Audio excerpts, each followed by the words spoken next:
Good morning! I am going to present to you my groupmates. The first reporter was Kelly Brian Sousa, and he is going to report the following.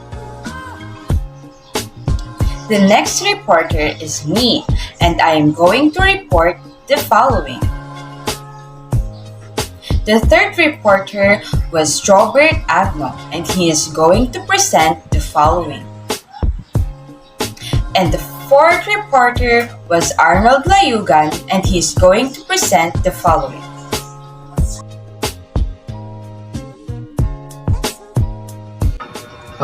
Intended learning outcomes.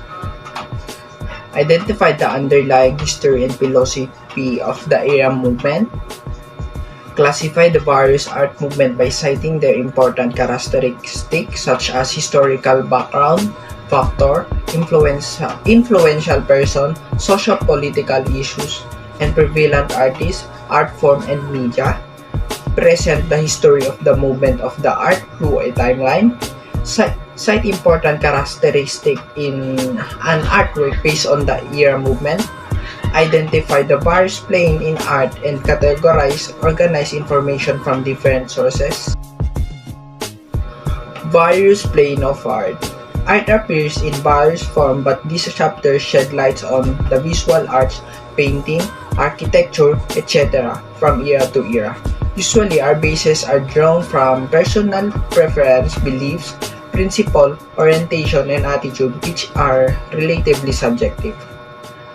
Our self-impression and description towards the art of forms refer immediately to the overall visual appearance of an artwork, which is called plane. As such, place stands as the art stimulus that social response from our own description. Interrelated keywords of plane that guide you throughout the chapter. A.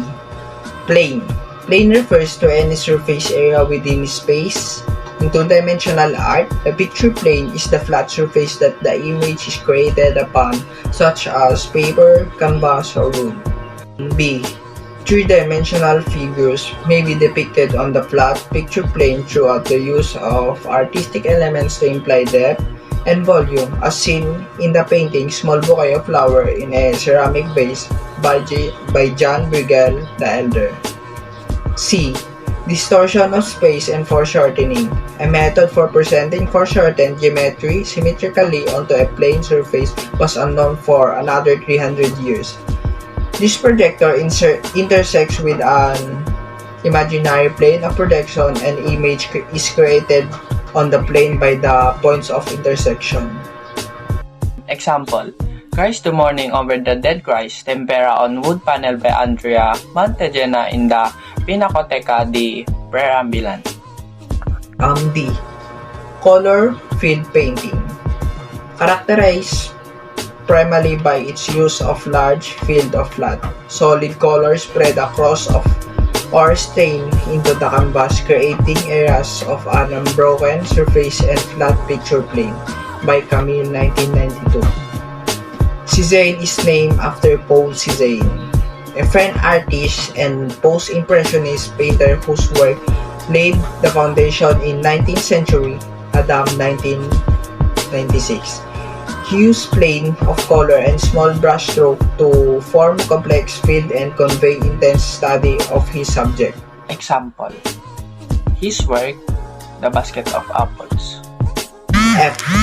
Linear perspective is a technique artists developed during the Renaissance to accurately depict the three-dimensional space of an two-dimensional picture plane, such as the canvas of painting Paksandal 1972.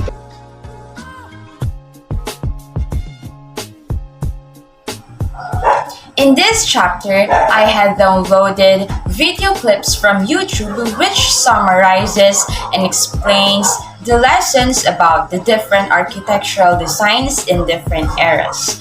So I hope you guys will enjoy watching, and don't forget to take note of the important details of each era. This is quite long discussion, but I hope you guys will learn a lot from these video clips that I'm going to present.